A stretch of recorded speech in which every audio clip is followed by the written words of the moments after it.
Welcome back, Truth Seeker.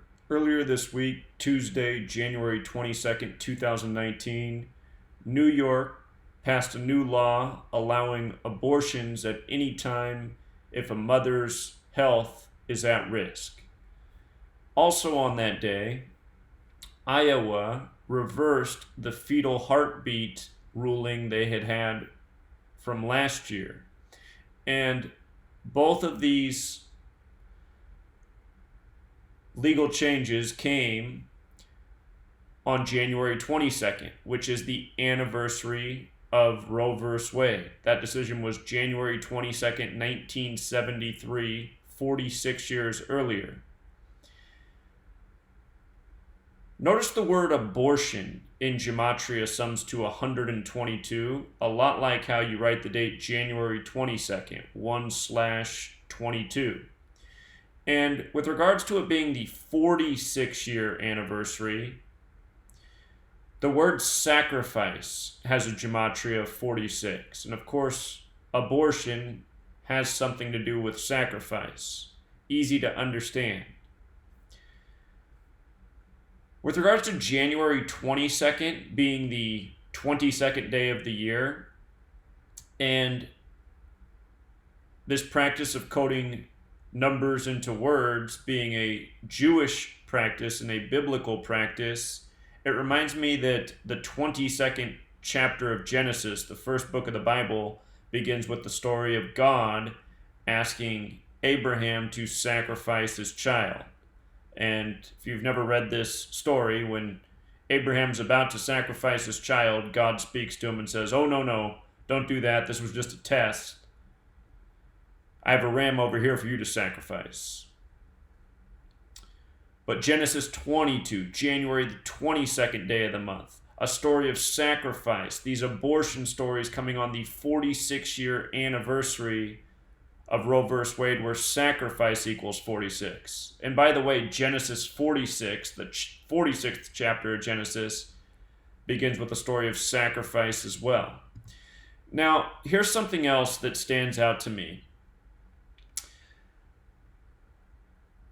The Governor Cuomo, the day of this decision, January 22nd, it happened to be 47 days after his 61st birthday.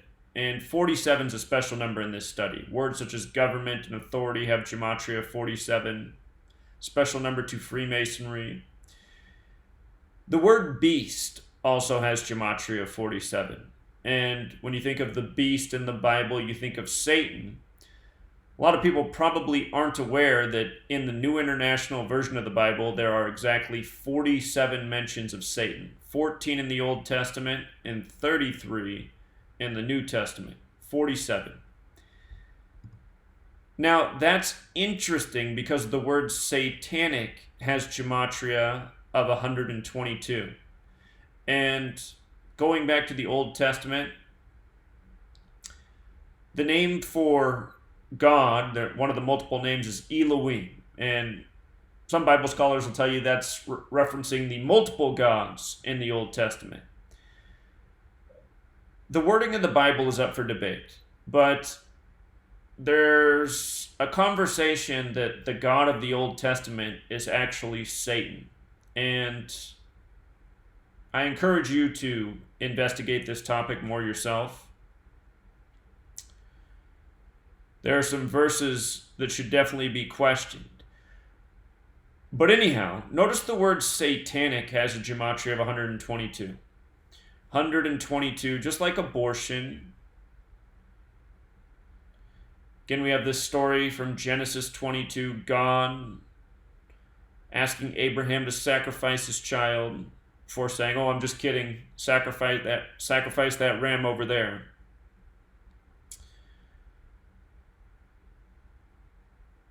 I think all of this is worth considering. Every single day, what most people don't know is everything done by our government is done by this code. Every single day. It's not just this story, it's every story. It's every action by the government. It's done this way ritualistically, which is a secret, obviously, to the masses, to nearly everybody. Have you ever heard that term, the cabal, meaning the secret political faction? It comes from Kabbalah, and Kabbalah says God created the world by merging the letter with the number with the word. So these are secrets of the elite. People like you and I aren't supposed to know this. I figured this out from being observant, from researching, from putting in a lot of free time. I just want to make a point. For any woman out there who might have had an abortion, I'm not saying you're satanic or even that abortion's evil. I don't believe that personally.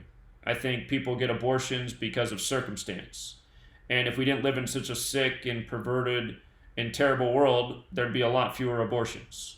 Like I said earlier this week when I talked about the Iowa ruling, I said, debating about abortion, outlawing abortion, that's not the cure to the problem. The cure to abortion is creating a more sensible world, bringing back community.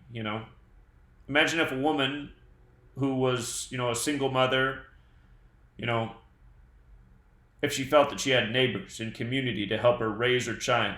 They say it takes a village to raise a child, and most of us don't have that. But so many people in this world, they're in desperate situations, they're poor, they have trouble taking care of themselves, and they just know they can't bring another person into this world. No one's going to take care of that child. And for all the people out there who say, put it up for adoption, you're speaking from ignorance. Have you ever worked in a group home? There's a lot of group homes in this nation, and there's a lot of unloved children, and there's a lot of children that live and suffer through horrible trauma every day because they live in group homes. They live in foster homes. And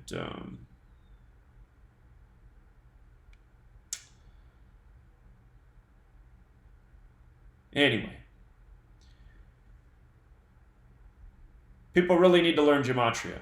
You can see through what's really going on in this nation and really start to connect some dots. So, something else I encourage you to look at is this article right here, The Legacy of Child Sacrifice in Early Judaism and Christianity. This article was written November 30th, 2015. The website is pathos.com.